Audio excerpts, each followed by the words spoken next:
at some point in the future. And we were unwilling to tie up our financial capacity and create an overhang in the market by producing only to place the pounds in inventory.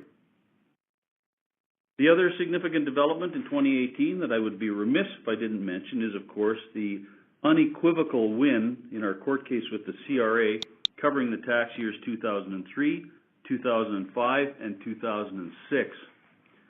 As you know, the CRA has filed an appeal, which is very disappointing given the thorough and decisive decision in our favor. It's also disappointing because it could be another 2 years before we have a decision on the appeal. But we expect the original decision will be upheld, and furthermore, see no reason why it should not apply in principle to subsequent tax years. The CRA has not yet filed its complete written submission on the appeal, so the basis of its arguments is still unclear. We do know that it has dropped the sham argument, which is very good news, and the focus of the appeal is on the transfer pricing provisions in the Income Tax Act. In accordance with the decision, we have made a submission to the tax court for costs in the amount of about $38 million, and we await Mr. Justice Owen's decision in that regard. So more to come on that file. Let's now turn our focus forward. As I said earlier, based on current uranium prices, from a gross margin perspective, 2019 could be a weaker year for us. Our current committed sales volumes are between 5 and 7 million pounds lower than in 2018, and the average realized price is expected to be about 4% lower. On the cost side, our average unit cost of sales is expected to be between 2 and 7% higher than in 2018. The increased costs are not unexpected and are largely driven by the greater proportion of purchased material making up our uranium supply. In addition, the average unit cost of sales will continue to be impacted by care and maintenance costs associated with our extended shutdown at McArthur River/Key Lake and our idled Rabbit Lake and U.S. operations. Somewhat offsetting the care and maintenance costs are lower expected exploration and admin costs. These costs are lower as a result of the additional cost-cutting measures taken in 2018. Our capital expenditures in 2019 and 2020 have also come down from where they were, and in 2021 will be in a similar range, assuming production at McArthur River/Key Lake remains suspended. From a cash perspective, we expect to continue to maintain a significant cash balance, even if we decide to retire the $500 million in debt maturing later this year. I want to be clear, we will continue to generate cash from operations in this difficult time. However, the cash generated will not be as robust as in 2018 given the weaker outlook and without the release of working capital associated with the inventory drawdown in 2018. I also want to remind you that we report our results and outlook based on a calendar year basis at a point in time. However, as I pointed out before, under our marketing framework, this is not how we plan our business. We plan on a rolling 12-month basis. Therefore, you should think about our sales, inventory, and purchases all as variables and shouldn't be surprised to see, as the year progresses, variances from the outlook we provided in our MD&A. And of course, in mining, production always comes with the potential for variability. But this year, the potential is a bit greater given the expiring union contract at Orano's McLean Lake Mill, where our Cigar Lake ore is treated. So this is not a static recipe we are following. It is a dynamic market, and we will adapt our activities accordingly. Also keep in mind there's some potential upside to our outlook. Our current outlook does not factor in any award of costs from our CRA case. And recall I said we have applied to recover about $38 million. In addition, our outlook does not factor in any potential award for damages in the arbitration of our dispute with TEPCO. You will recall our claim for damages in the TEPCO dispute is about $700 million US, plus interest and legal costs. The arbitration hearing for this dispute has just wrapped up. There are a number of post-hearing steps, and we expect they will be completed by mid-May.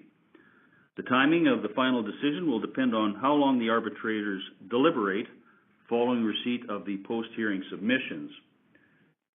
I should also tell you that we are limited with respect to the information we are able to disclose in this matter due to a confidentiality order. Before I move on, I want to come back to the point I made earlier. Our 2019 outlook and the diminishing sales commitments in our portfolio are the result of a deliberate strategy. We will make decisions that have a cost in the near term, while we expect the benefit over the long term will far outweigh those costs. It was a careful analysis that led us to our decision not to produce from our Tier 1 assets to deliver into an oversupplied spot market. And it was a carefully considered decision not to commit our Tier 1 pounds under contracts that do not reflect the future value of those pounds. Our decisions meant that in 2018 we incurred about $168 million in severance and care and maintenance costs to maintain the operations we have on standby. In 2019, we expect we will incur between $130 million and $160 million in care and maintenance costs. Those costs go straight to the bottom line as part of our cost of sales. Had we kept producing at full capacity, we would have minimized our unit cost of production and would not have incurred any care and maintenance or severance costs.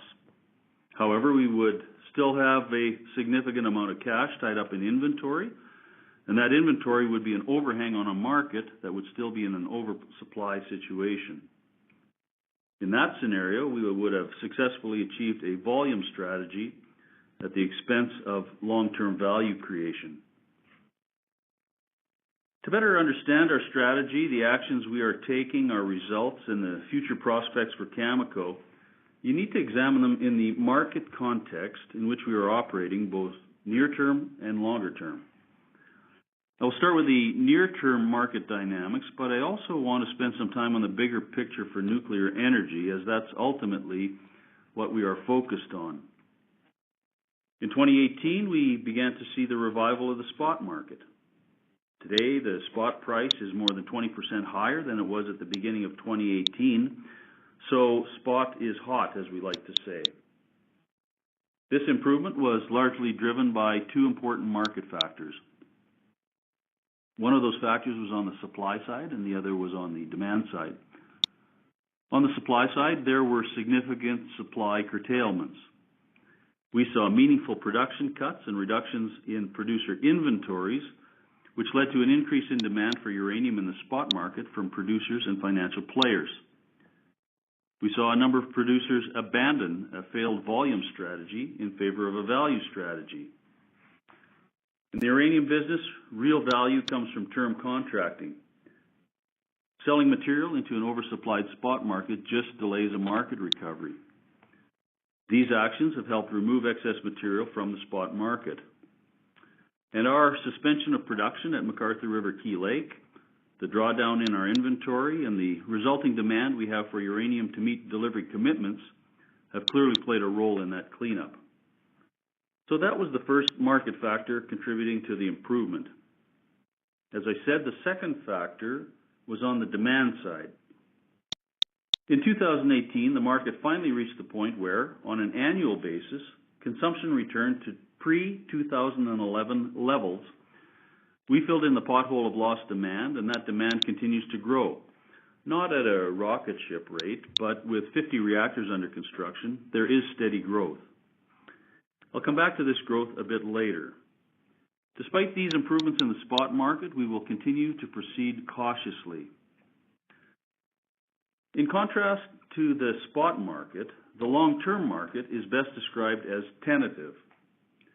While we are beginning to see some interest in long-term contracting, uranium prices and acceptable contracting opportunities are still not where we need them to be, and there are a couple reasons for that. First reason for the lack of acceptable contracting opportunities is a direct result of a number of moving parts in our market. Those moving parts have shifted the sentiment from one of complacency and discretion to one of uncertainty and concern, which has led to paralysis. You might say there's an unprecedented level of noise in the market. And a lot of that noise, like in many other commodities today, centers on market access and trade policy issues. These issues are a large factor in why our market tends to be sentiment-driven rather than purely driven by fundamentals. It is both the origin disconnect in our industry, the gap between where supply is produced and where it is needed, and it is the role of state-owned enterprises that raise concerns about security of supply. With McArthur River Key Lake production indefinitely suspended, at least 70% of primary production is in the hands of state-owned enterprises, and as a country, Kazakhstan accounts for at least 40%. That is why, from a security of supply perspective, origin matters in a world where geopolitics are creating trade distortions. And of course, the most significant trade issue today is the investigation under Section 232 of the Trade Expansion Act in the United States. The investigation has no immediate impact on our existing contracts, with deliveries continuing as usual. Meanwhile, we are heavily involved in the investigation process, trying to help find a commercial solution that makes sense for all parties. Remember, we were the largest producer in the U.S. before we put those assets on care and maintenance. If the U.S. is looking for more domestic production, our assets would be among the best and quickest to start producing. But until the investigation is complete and the potential impact, positive or negative, can be determined, it is a moving piece that contributes to the uncertainty I talked about earlier. I have highlighted many of the other moving parts in previous quarters, some of the more significant issues being the supply curtailments by a few of the larger producers, including the indefinite suspension of production at our McArthur River Key Lake operation, Kazatomprom's actions, including its supply reductions, the sequestering of more than 8 million pounds of its inventory in an investment fund, and its initial public offering, accompanied by its stated market-centric production and sales strategy, shifting away from a focus on volume to a focus on value. There's also the role of financial players, who UX estimates purchased almost 15 million pounds in 2018, and that are expected to continue to purchase material in 2019. I touched on the second reason for the tentative term market a bit earlier when I talked about some producers abandoning failed volume strategies. The limited long-term contracting activity we are seeing is being aggressively pursued by these producers in an attempt to win business and build or rebuild a long-term contract portfolio. Ultimately, this is good news for the uranium market longer term. It will help keep material out of the spot market, but in the near term, it is delaying the recovery of the long-term uranium price. All this makes for interesting times in our industry. So despite some signs of green shoots, today we find ourselves in a tentative market, lacking an adequate level of acceptable long-term contracting opportunities. There are a couple other risks to keep an eye on in 2019, each of which could have the opposite effect. Much of the supply that has been removed from the market is a result of supply curtailments, not supply destruction.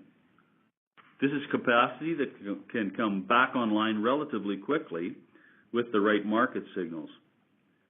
Remember when we announced the extended shutdown at McArthur River Key Lake, we said that the conditions for a restart would be met when we were able to capture acceptable long-term business in our market.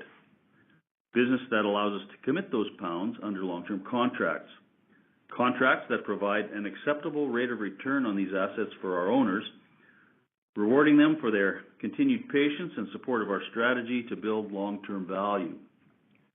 While we are seeing some positive developments, we have not yet seen the type of response needed from the uranium market to restart. Unfortunately, today's prices are still nowhere near, not even close, to the levels needed. There's plenty of idle Tier 1 production and Tier 1 expansion capability, as well as Tier 2 production and expansion capability. Then you have to consider what price incents the material sitting with financial players to come back to the market, because that material isn't gone forever, and it needs to be factored into any supply investment decisions.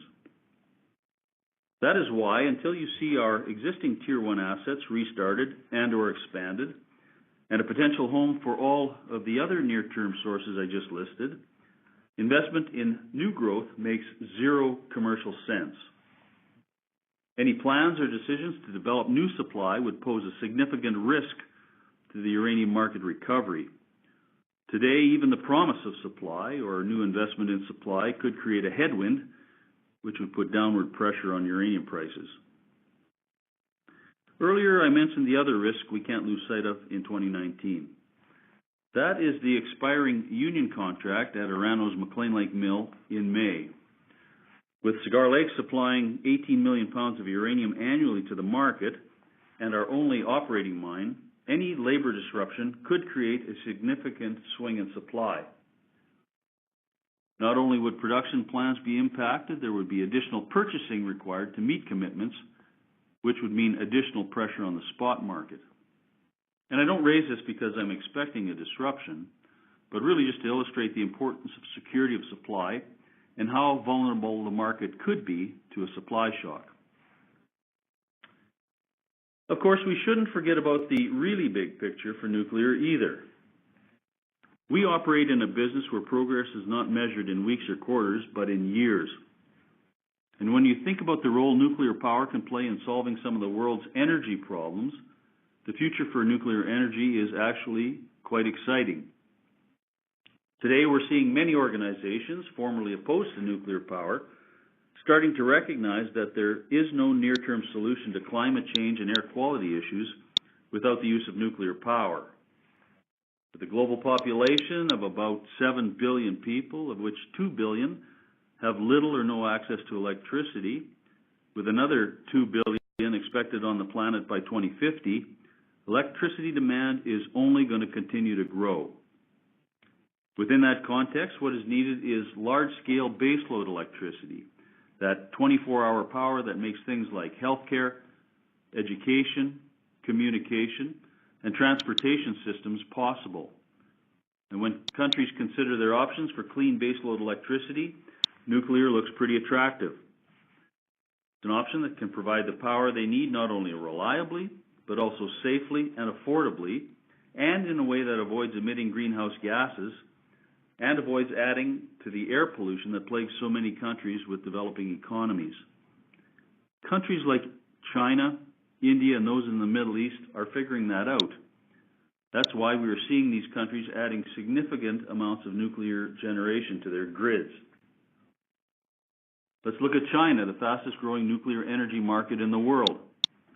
In 2018, China added 6 new reactors to its electricity grid. It now has 44 reactors in operation, with 12 under construction. China continues to target 58 gigawatts of installed nuclear capacity by 2020, with another 30 gigawatts under construction. And while there have been some delays in its new build approvals, in 2018 it hit some important milestones. China successfully connected the world's first new generation of reactors, the EPR and AP1000 reactors, to its electricity grid. This is a significant accomplishment and one which we believe will clear the path for additional new build projects in that country. In fact, just recently, news stories have been coming out of China that the new build program will resume, and that's certainly good news for our industry. India is also a good news story. The Indian government announced that by 2025, 9 reactors under construction would be completed. In addition, it indicated another 12 reactors have received administrative and financial approval with a target startup of 2031. That's significant growth. In the Middle East, the United Arab Emirates have 4 reactors under construction. In addition, a number of other countries, such as Bangladesh, Turkey, and Saudi Arabia, all continue with their nuclear energy construction programs and plans. Every year, we're seeing more countries added to that list, which really gives us optimism for the future. And there is growing acknowledgement that adherence to clean air and global climate change goals requires a material dedication to all non-emitting energy sources, including nuclear. Perhaps the best example of this is right here in Canada, with the reactor refurbishments going on in Ontario, extending the lives of the units and their contribution to clean baseload power. Further, for the first time, the United Nations Economic Commission for Europe has included nuclear on its agenda. The director stated that the search for a solution to climate change must include a discussion of nuclear power. The Union of Concerned Scientists, who have not traditionally supported nuclear, has also acknowledged that in order to combat climate change, nuclear has to be one of the considerations. So those are just some of the bigger picture items that will drive demand for nuclear and therefore uranium over the longer term. At Cameco, we are well positioned to respond to changing market dynamics and benefit from the long-term growth driven by the need for clean baseload electricity. In today's noisy market, we believe we can distinguish ourselves from other uranium producers. We are a commercially motivated supplier with a diversified portfolio of assets, including a Tier 1 production portfolio that is among the best in the world. And we have the ability to restart and expand these assets should we see the right signals. Keep in mind, these would be among the first and lowest cost pounds in the market. We believe we have the best global exploration portfolio and are the only producer in Canada with licensing, permitting and operating experience, and a proven community development track record. Our decisions are deliberate, driven by the goal of increasing long-term shareholder value. We can't control the timing of a market recovery, but we are taking action on the things we can control. Ultimately, our goal is to remain competitive and position the company to maintain exposure to the rewards that will come from having uncommitted, low-cost supply to deliver into a strengthening market.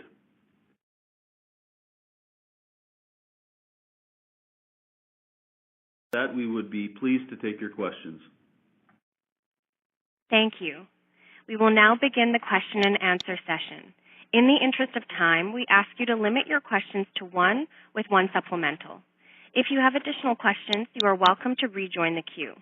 To join the question queue, you may press *1 on your telephone keypad. You will hear a tone acknowledging your request. If you are using a speakerphone, please pick up your handset before pressing any keys. To withdraw from the question queue, please press *2. Webcast participants are welcome to click on the Submit Question tab near the top of the webcast frame and type their question. The Cameco Investor Relations team will follow up with you by email after the call. Once again, anyone on the conference call who wishes to ask a question may press *1 at this time. We will pause for a moment as callers join the queue.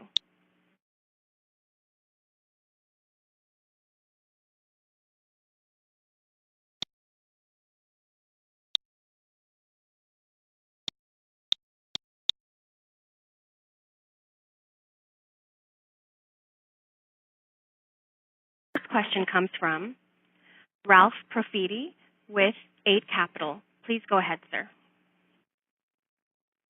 Good morning, everyone. Thanks for taking my questions. Hey, Ralph. Tim, I seem to recall in the early days of Cigar Lake planning that there was a strategy to process some of that at the Key Lake mill. Could you correct me if I'm wrong, and whether or not that's an option for contingency? As you mentioned, the McLean Lake potential for disruption a couple times. Yeah, Ralph, never at Key Lake. There's no road access between the two sites. So the thinking was at Rabbit Lake at the time we would send some of the material over there, but that's not an option at the moment either, Ralph. Okay, and a question for you or Grant. Can you remind us what's happening in the realized price matrix? Because we continue to see quarter over quarter lower prices, particularly at the high end of the range for prices in the outer years. Yeah, I'll get Grant to answer that one. Yeah, Ralph, thanks for the question. The realized price table, first of all, it rolls over with new years and as contracts have been delivered into, so we updated for that purpose. It's also quite susceptible to changes of pennies rounding to the dollar, so sometimes you see that in the table as well. But ultimately, it is reflecting part of the strategy that Tim outlined in his opening comments, and that strategy is to say that this is not a market where we believe we have to chase business. This is a market where we look at the growing uncovered requirements of utilities, we look at the trade challenges and the potential distortions that are coming from different origins. We like what we're seeing there with that demand profile. We know some of it's coming our way, and we prefer to price our pounds in a market that's more attractive. And so for the near term, we're well covered. You see our guidance for 2019, and we're just going to take the strategic and deliberate decision not to chase this market down. As a consequence, you're going to see that price sensitivity open up a little bit, but it also has the upside that when the market does start pricing at a higher rate, we'll achieve those prices. Okay. Yep, that's fair. Great. Thanks, guys. Thanks, Ralph. Our next question comes from Andrew Wong with RBC Capital Markets. Please go ahead. Hi, good morning. So just regarding the McArthur River shutdown and the decision to restart, how do the care and maintenance costs factor into that decision for a restart? So does the hurdle price for a restart go up the longer the mines are shut down and you accumulate more costs? How does that work? Thanks, Andrew. I don't think so. I think we know we have a good sense of what the care and maintenance costs are, including non-cash. I think we disclosed those about $7 to $9 million a month. I can tell you, I'm looking at Brian Riley, we're working hard to really hone those down as much as we can going forward, but I don't think you'll see those change much. Obviously, we do an analysis, if not every day, almost, on what our costs are to produce there versus what they are to buy, and we've made that strategic decision to leave those low-cost pounds in the ground till the market improves. So no change on that front, and we'll continue to watch how things go. Okay, that's great. And maybe could you just elaborate a little bit around the timing for the labor agreement at McLean Lake Mill, and when would we know a little bit more about the negotiations, and what are some of the different actions that you could take based on different scenarios that could come out of it? I believe the agreement expires at the end of May this year, and so we know that our partners at Orano have been in discussions. I can't go any further than that. I don't know any more than that, but it's just something we wanted to put on the risk register for everyone to keep their eye on, because as I say, or as we said in our comments, it's the only producer at the moment in Saskatchewan here, and a significant amount, 18 million pounds coming out of that plant. So something to keep your eye on. Okay, thanks. Appreciate it. Thank you. Our next question comes from Greg Barnes with TD Securities. Please go ahead. Yes, thank you. Grant, just a question on your unit cost guidance of $41 to $43 a pound. How much of that is the DNA? And I know that number's changing as you purchase more pounds. Just trying to get a sense of how that you break down that $41 to $43 a pound. Yeah, Greg, I'm sorry, I don't have the exact number right at my fingertips. When we think about 2018 relative to 2019, there's a lot of moving pieces in how the DNA factors in, and it's amortized over the produced pounds but not the purchased pounds. But on balance, we think it's not going to be materially different than the 2018 number, Greg. And then as we go through the year and we make purchases, and those purchases are timed, and that time reflects the prices, and then we produce, and those production pounds come into our inventory, we'll just be able to clear that up as we go. But I'm happy to take that one offline a little bit more. I don't have the exact number. Yeah, that would be helpful. And then secondarily, on the required purchases for 2019, that's come down to 7 to 9 million pounds. And I know you've rolled that into committed purchases, but it just means you have less, I guess, firepower in the spot market. How do you see that?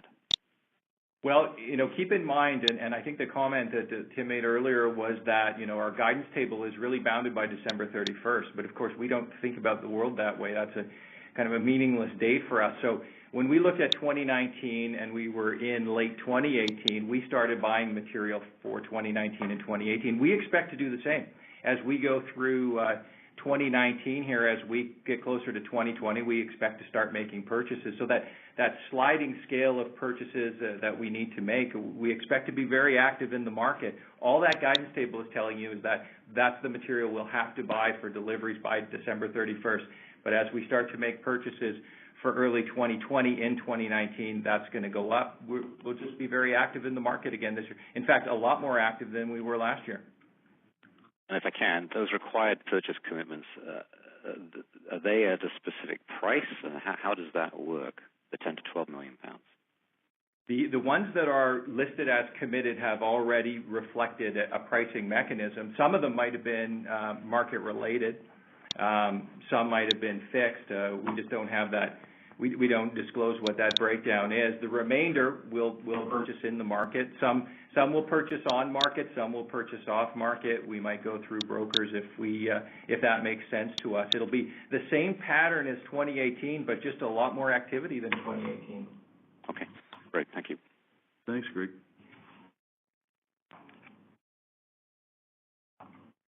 Our next question comes from Lawson Winder with Bank of America Merrill Lynch. Please go ahead. Oh, hi, guys. Excuse me. Thank you for taking my question here. Just on the CRA, I guess last time you spoke to us in this forum on the Q3 call, you mentioned that you had not yet read the or seen the actual paperwork of the submission from the CRA to the tax court or to the appeal court. I'm just curious, have you seen that now? And if so, is there anything that you can share with us in terms of the thrust of the argument? If there's any sort of tweak to sort of their view on the transfer pricing in that? Thank you. Yeah, thanks for the question, Lawson. And we haven't seen the paper yet, but I'm going to just pass it over to Sean Quinn to just give just a little update on the CRA piece. Sure. I guess what I'd add to Tim's comments earlier is that we've arranged a schedule with the Department of Justice on the timing for the appeal, which means we'll be seeing the Crown submission their factum towards the end of May and then have to respond ourselves later in August. So that'll give us a better view as to what the thrust of their arguments are. And as Tim mentioned earlier, we do know that they've dropped sham from their appeal, so that is the one categorical statement I can make about what we know they won't be arguing. Okay, that's very helpful. And then just in terms of, I think somebody asked this on the last call, but I guess just sort of to, update your view in this respect now that 3 months have passed, do you expect that the CRA will continue to pursue audits for the years now that have not yet been named by the CRA in terms of being under audit, or do you think that activity should just sort of dry up at this point in anticipation of what comes out of the appeal? Thank you. We would hope that it would dry up pending the outcome of the appeal, but we don't have anything definitive from the CRA on that at this point. Okay, thank you. I'll get back in the queue. Yep, thank you. Our next question is from Phi Lee with Odlum Brown. Please go ahead. Thank you. Tim, I'm just wondering about your expectation around the contracting on some of these reactors that China's building. I believe around 2010 they were signing 10-year contracts that might be up and around next year or two. Just wondering what's your thoughts around, when do they come back to market and, the time frame of that. Yeah, Phi, thanks for the question.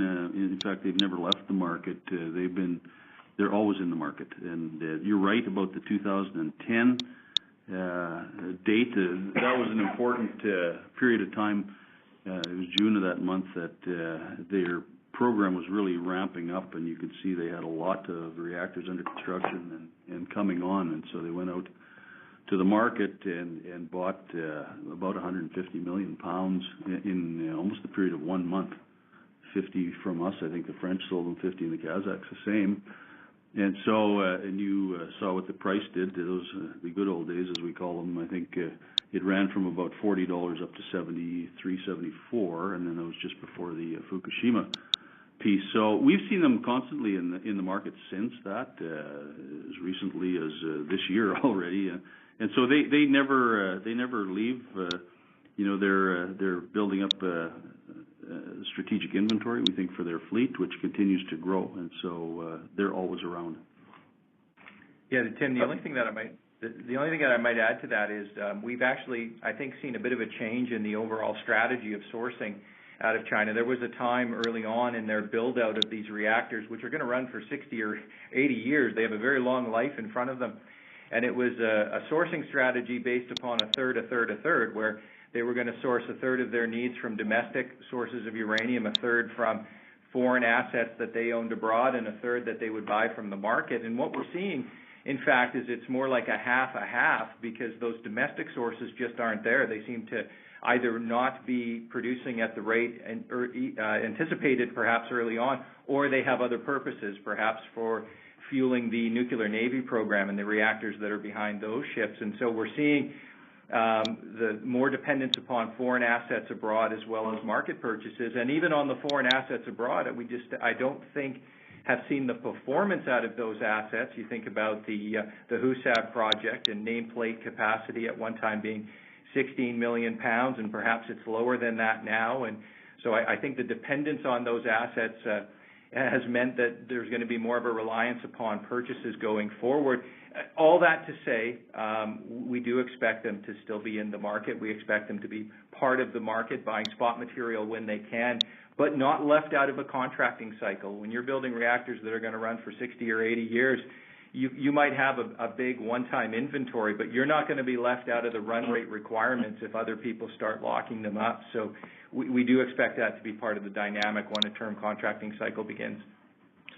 Okay, but just to be clear, when some of those contracts in 2010 expire in the next year or two, you're not expecting a surge in contracting because they've been in the market through this time period, or am I interpreting that incorrectly? Well, I don't think we can categorically rule that out. So first of all, those term contracts that were signed in 2010, because they were term, many of them didn't start delivery until 2012, 2013. That's the normal gap between signing a term contract and delivering into it. So there is a bit of life left on those initial term contracts.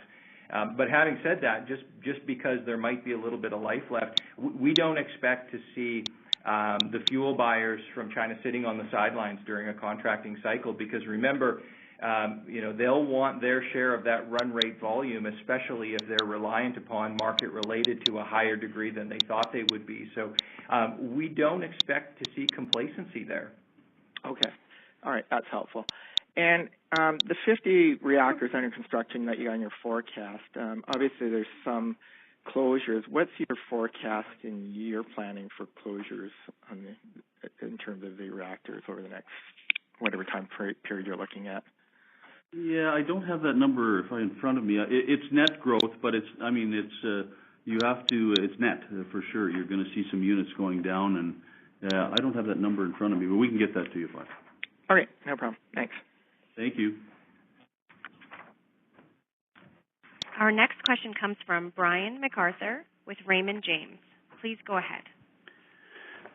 Good morning. I was just hoping if you could clarify something. You talked about, you got your inventory levels down to 7.7 million pounds, which is sort of where you want me to be. But then in your forecast, you also talk about purchasing excess Nucleum inventory. Is that different inventory, or is that included in the 7.7 million pounds? I thought it was all just one pile now that you kind of used. Well, Brian, keep in mind that while Nucam has been wound up as an operating segment for us, Nucam themselves had some committed purchases that they had to take as part of a going concern as we wound that down. They come into Nucam, and then Cameco sweeps them out, and that's the purchase from Nucam as we sweep out the material that's just going into their kind of run rate going concern business. In the future, they're not layering in new business, so this is temporary. Okay, so that's still material that's coming out of the market.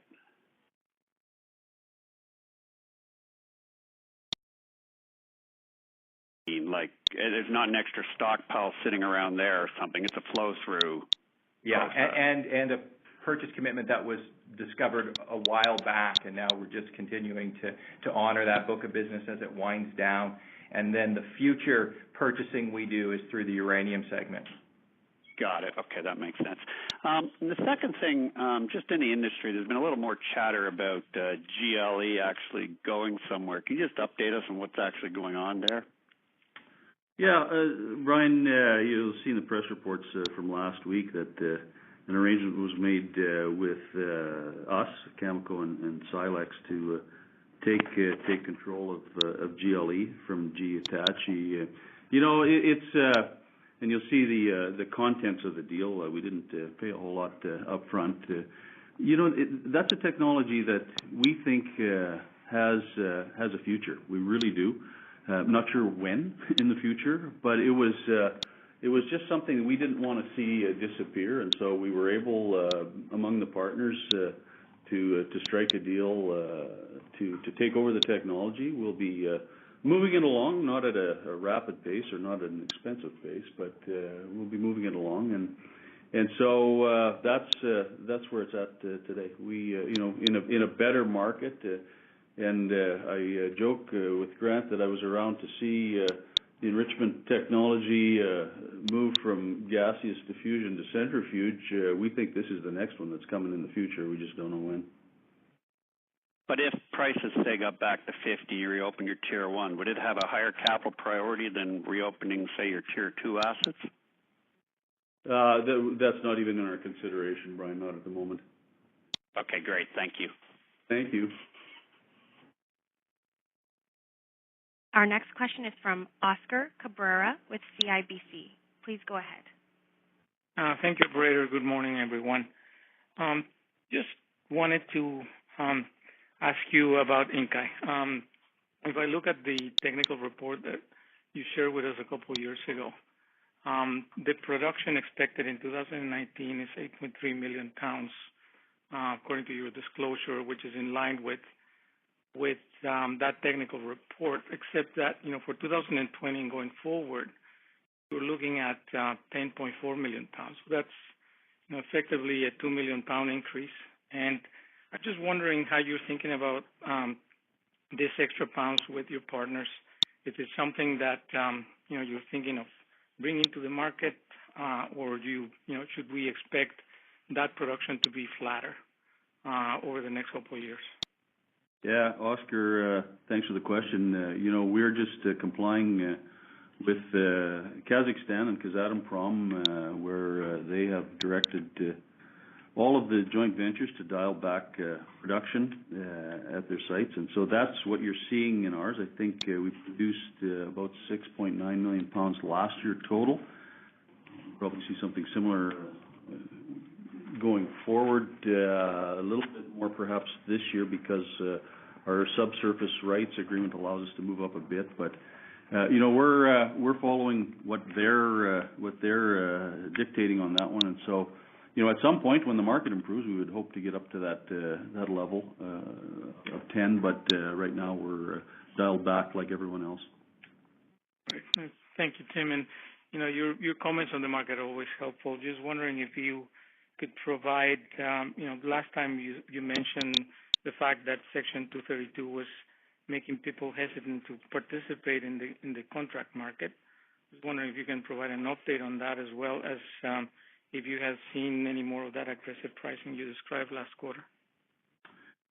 Yeah, well, 232, we could spend a lot of time on that one, because we have been spending a lot of time on that one. I can tell you, been down to Washington more times in the last 5 or 6 months than I think in the last 10 years. But we're heavily involved, obviously, trying to find a solution that might work for everybody. And you know, it's really in no one's interest to put hurt on the utilities. I mean, the U.S.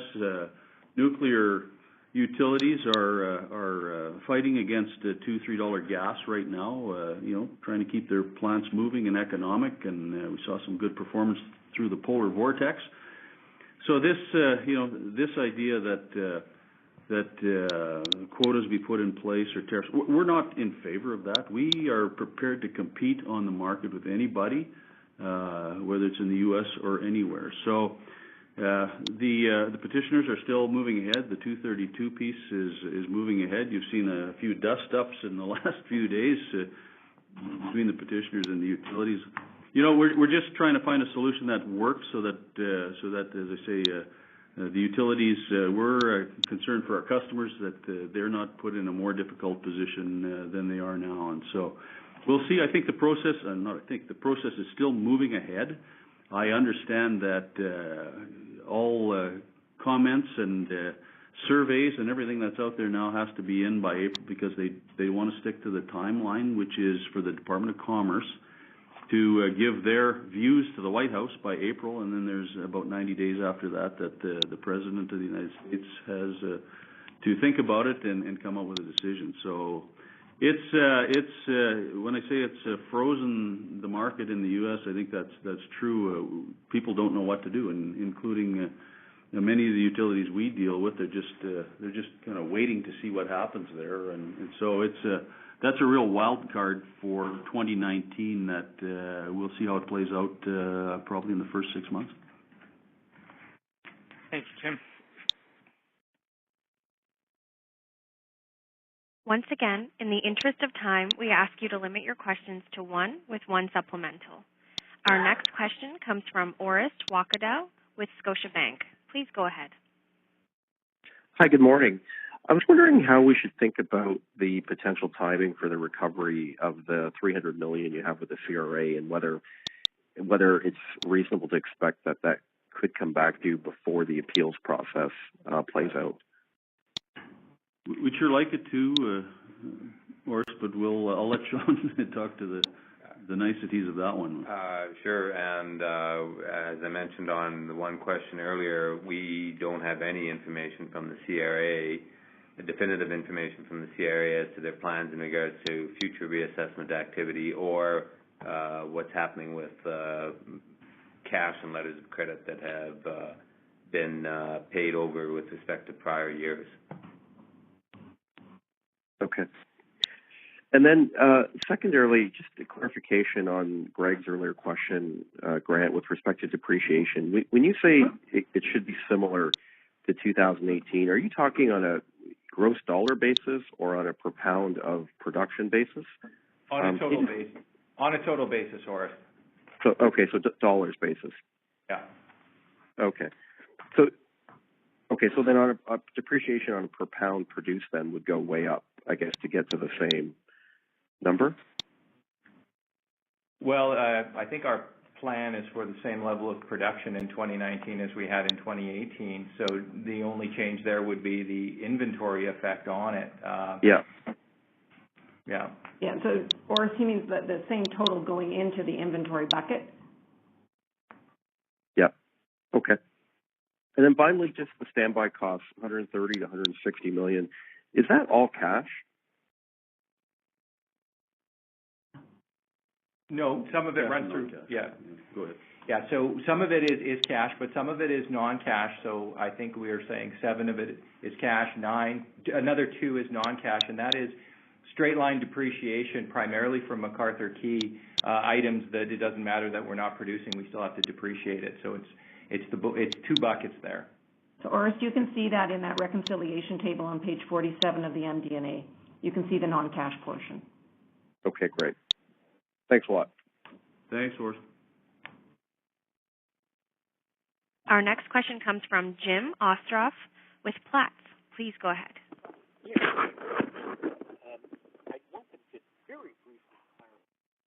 Jim, we can't hear you. Sorry.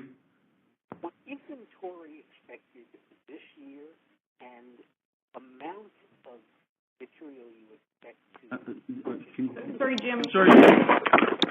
We're missing it all. Sorry. Hello? Can we try again? Hello? Jeez. Okay, Jim, we got you now, I think. I'm sorry. Can you, I'm sorry. I want to clarify two quick points. The amount of inventory you expect to have this year and the spot purchase volume you expect this year. So the amount of inventory we expect to have is what we had at the end of last year. We're not going to build our inventory, and so we keep a normal inventory. It's about 4.5 months forward sales. So that's what there was 7.7 million. Was that correct? I believe that's what we are right now. Yeah. Okay, and the amount of material that the range that you expect to purchase in the spot market this year. Well, I think, if you read through our documents, you will see we have required pounds of 7 to 9 million, but as Grant just explained, that's on a calendar year basis. we don't run off the calendar year. So that would be probably the minimum. And then if we want to forward some purchases for next year into this year, we'll do that as well. So previously you had said 9 to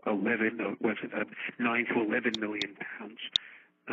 Jim, if you look, and as Grant explained, we purchased some of those pounds last year at the end of the year, so our committed number, the pounds we're committed to, has gone up from where we announced last year, and the required has gone down. But as I say, it's not a calendar year basis. So. Right. And one very quick thing, if the market signals are there with respect to the U.S. facilities, approximately how long would it take to really, to ramp up production, to a point they're actually producing? Well, let me ask Brian Riley, our Chief Operating Officer, to maybe speak to that. Thank you. So just to be clear on the question, we're talking about U.S. production? That is correct. All right. So we estimate 18 to 24 months to get back to a production rate of about 1 million pounds a year. And that would require bringing back staff, some training, and some minor capital investments. To get to something sustainable in the 3-4 million pound annual production, we're probably talking 3 to 5 years and some significant capital investments. So right now, there's the site is in a care and maintenance mode, but correct. We need a couple of years to respond to ramping up production. That is fine. I thank you all. Thank you. Thank you, Jim. Yep. Have a nice day. Thanks. Our next question comes from John Tumazos with John Tumazos Very Independent Research. Please go ahead. Thank you. There's some indications of slower economic growth in some places in the world. European auto sales were down about 8% late last year, Chinese 12% in the second half. China was exporting LNG or reselling it to Japan in the last few months, and they ended up not cutting output in a lot of industries as they had last winter. They increased steel and aluminum 10%. Are you concerned that the macroeconomic picture will impact the uranium market? That's a great question, John. And, this is a long-term game, as we've always talked about. And if you want to talk from a 30,000-foot level, we're talking about 7 billion people on the planet, 2 billion no electricity, 2 billion more coming in rapidly growing economies that are going to need electricity in a now world that's pretty concerned, I think, with global warming and climate change, and especially clean air. And so you see out of the U.S. and these New Deal green plans, and everybody's got a plan, and they all involve, I think, wind and solar, which is wonderful, but I think you got to have something to back it up. And we really believe that there's a role for nuclear, and we're seeing countries that have recognized that: China, India, South Korea, now in the Arab states. So, nuclear is both growth and replacement. If we're moving off of coal and other carbon, there's a role for nuclear. So, we try not to go by the quarter by quarter growth stats in any country. We look at the long-term picture, and we think there's a big role to play for nuclear. Thank you. Thank you. Our next question comes from Philip Chaffee with Energy Intelligence. Please go ahead.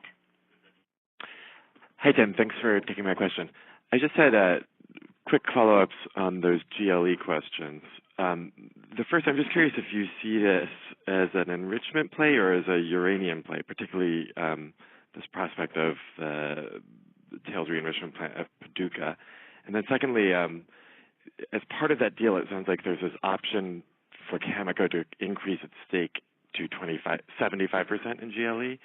I'm just curious what you would be looking to see before you did something like that. Well, thanks, Phil. And I thought your article nailed it pretty good, quite frankly, on February 8th. It's both an enrichment and a U play for us. We're quite interested in those DOE tails, and they're quite interested in our technology. And the two together could make for a happy marriage, we think, someday. So pieces out there. And then, as I said, we think this is next generation technology on enrichment. And are we there yet? Nope, we don't have the plant yet. But there was, when we were doing the gaseous diffusion, nobody thought about centrifuge, and now it's all centrifuge. And we think laser beams are going to be the way of the future. So it's both for us. Now, we wanted to keep an option to move a little higher in the equity part if the conditions were right. So right now, if this deal goes ahead, we have a term sheet, but if it went ahead, it's a 51-49 split. But we do have the optionality to go up to 75% if the conditions are right. So that's where we're at. We'll see. I can't tell you what those conditions are at the moment, but that's where we are today. Thanks. Thank you. Our next question comes from Lawson Winder with Bank of America Merrill Lynch. Please go ahead.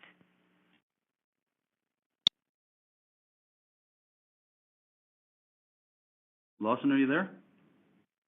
Yes, I am. Sorry, just a couple of follow-ups for me. I appreciate you taking the two follow-ups. So one, just on the CRA thing again, just on the attempt to recover the $38 million. Can you help us at all on a timeline on when that might happen first? Sean? The applications to Justice Owen are in. He's got both of them, including a short rebuttal from us, and he'll make up his mind when it works with his schedule. I'm anticipating a 3 to 4 to 5 month window on that, but I can't give you anything more precise than that. Okay, great. And then just one other question on this, on the cost guidance there, the COGS per pound guidance. Like just to be abundantly clear, any guidance that you can provide us, whether now or after the call, would be very helpful, just on what that depreciation component is, and then what the rest of it is, just to help us getting to an EBITDA number. So I don't know if there's anything you add right now, but just sort of along the lines of, you mentioned something along the inventory, but yeah, if there's nothing you can provide right now, then just it would be great to have a follow-up, I think, for all of us on that. Thank you. No, thanks, Lawson. We hear you and others loud and clear about your interest in something you never expressed an interest in before, so we'll absolutely go back and provide some answers, but we're not going to get into it right now. Okay, great. Thank you. Thanks, Lawson. Our next question is from Phi Lee with Odlum Brown. Please go ahead. Thanks for taking the follow-up. The $500 million of debt that's coming due in September, are you planning on terming that out, or are you going to pay it down with the cash or short-term investments you have on the balance sheet? Yep, that's a great question, and Grant, we have a great answer for that. We've been looking at the maturity that's coming up, $500 million in 2019 for some time now. And we've been looking at it from the framework that we operate under, which is we navigate by our investment grade rating. That matters for us. And so what matters then is net debt to EBITDA. It's an important metric for us. So when we think about that, our debt load, it really comes down to what is the run rate of the business. And, our guidance table, as Tim talked about, is structured to say today's prices exist for the rest of the year. And so if we assume that kind of scenario, that the guidance and the outlook that we provided is what prevails, then we probably will move to a position to retire that 2019 maturity, because that would make sense for us. We've got a strong cash position. A deployment of it would be to delever, and that would help keep our investment-grade metrics in a good range for us.